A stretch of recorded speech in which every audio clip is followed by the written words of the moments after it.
Good morning, hello and welcome to Jim's 5am Club. And today I come to you from wharf number 6 on Circular Quay. This is the wharf that is used for the Captain Cook cruises and all the other passenger sort of services. And of course it's empty today, so I'll just sit here and do my 5am Club. And we've got the Victor Cheng coming in to wharf number 5, and it will just slowly block out that beautiful image of the Opera House. But not to worry, we've got the Victor Cheng coming in, and we've got a few beautiful swallows surrounding me, flying around, and you can hear their beautiful chirping and their lovely song. How glorious are they? I absolutely love swallows. Anyway, let's go on a short walk and talk, and I'll come over here to the other side and give you a view of the cityscape from this peaceful location. It's amazing how you can be in the middle of the city and you can seek refuge from the hustle and bustle of the city life, of the rat race. And over there we've got the Museum of Contemporary Art and the Harbour Bridge over there, and a person sitting down there just trying to soak up the beauty of this city as well. What I want to have a chat to you today about is a topic that I've got near and dear to my heart. And the topic that I want to talk about today is, I guess you can call it foresight, decision making, and basically, I guess decision making is probably the best way of looking at it, or looking into the future and assessing options, I guess, is another way you could probably think about what I'm going to talk about. Anyway, it's a subject which is near and dear to my heart, and I remember reading in a book, forget which book it was actually, but I read it in a book that there are different levels of foresight, and not everybody has it. Not everybody understands consequence. Not everybody understands the impact that their actions have on the people around them. They don't understand the ripple effect. And interestingly enough, there's a body of science which also suggests that people need to get to a certain age for their brain to mature enough for them to be able to see far enough into the future to identify consequences. And so this book basically identified a body of observation, and what it's basically said is that in order to exhibit exceptional foresight, you need to look not only at the first consequences of the actions that you take or the direction that you're heading, but you may want to also look at the secondary and tertiary consequences. So let's just unpeel that and think about it and talk about it a little bit more.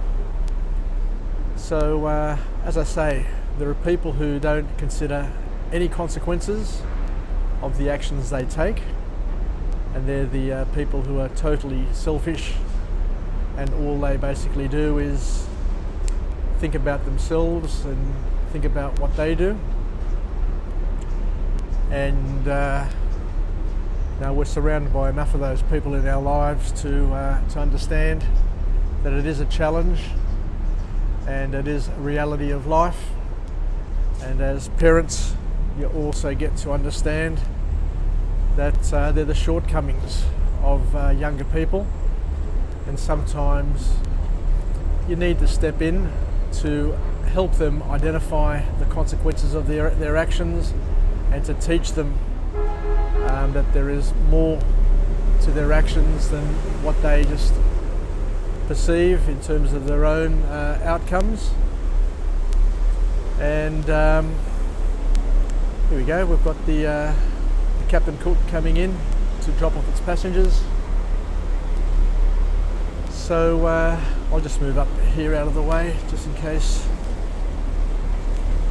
I get asked what I'm doing down here. Anyway, so let's peel the onion and go down the path of understanding consequences, first level and third level consequences in our decision making, and see where it leads us. My mother, God bless her, was a person who always used to sit and think and possibly overthink things, but what she was really, really good at was being able to second guess and see into the future, and basically was a very, very good predictor of what was going to happen, and was able just to piece it together through, I guess, using this technique of first, second and third level consequences. What my mother used to be able to do is to sit and think, and we'd talk about these things all the time, and she would predict certain things and say, well, I think that this is going to happen for these reasons, and usually she was pretty well spot on, you know.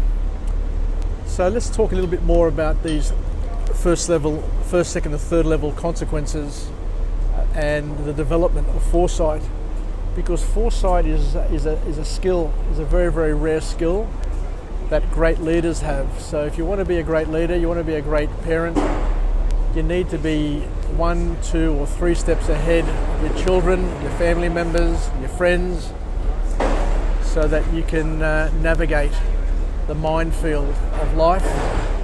So let's go through it step by step. So the first level consequences is you ask yourself the question, what am I going to impact by taking this particular action? What's the first level of impact?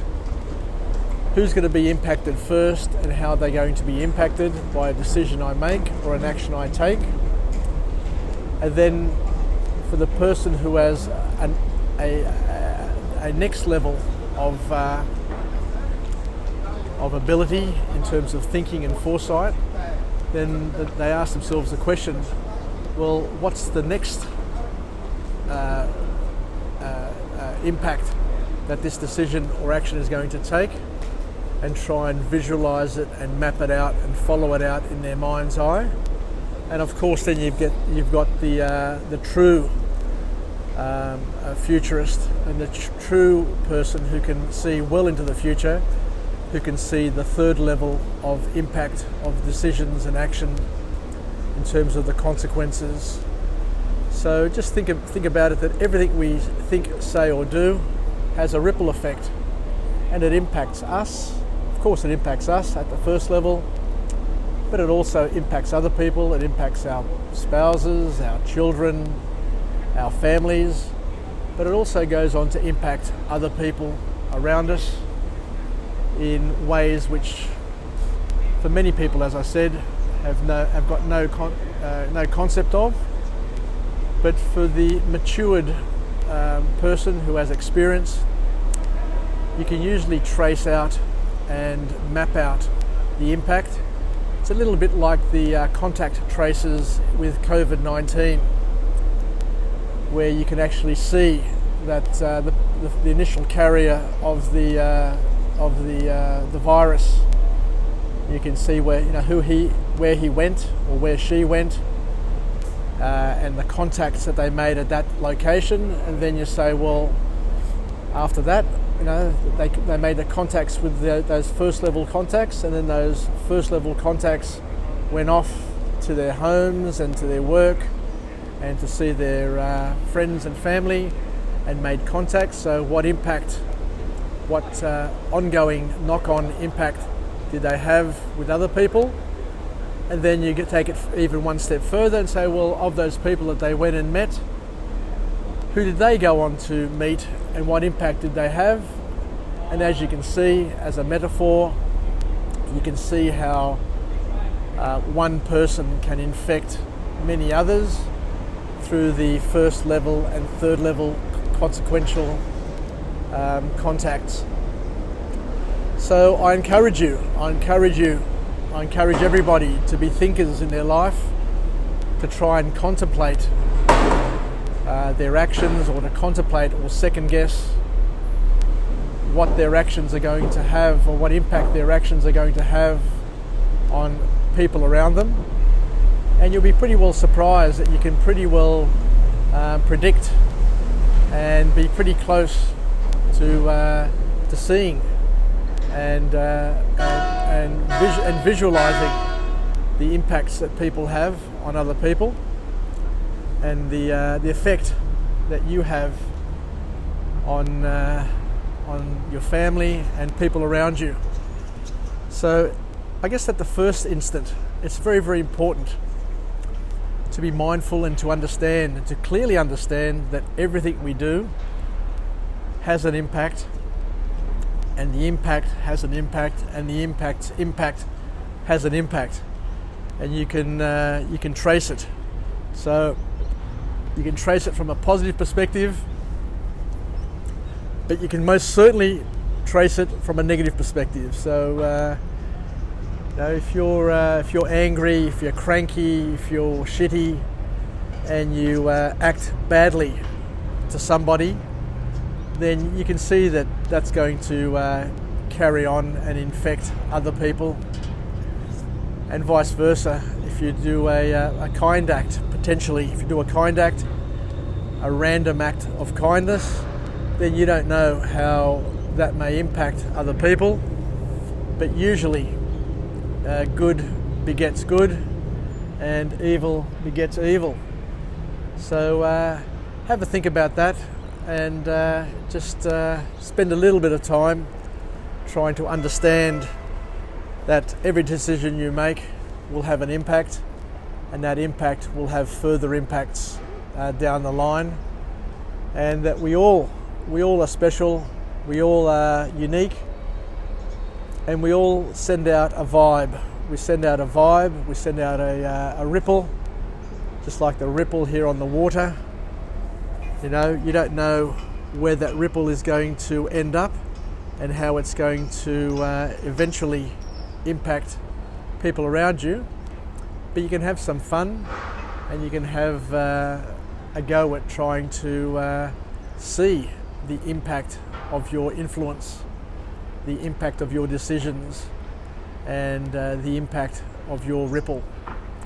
Take care. Let's finish up with a positive affirmation. I'm alive, I'm well, and I feel absolutely great. To my friends and family, stay connected, stay relevant, and most importantly, always think about the impact that you're having, and to be mindful that you're sending out the right ripples and not the wrong ripples, and hopefully one day you'll be remembered for all the goodness and the good ripples that you send out, as opposed to being an a-hole and being just a source of pain and suffering. Yasas, take care, and I look forward to chatting to you again from another location with another uplifting message tomorrow at 5 a.m. from Jim's 5 a.m. Club. Bye for now.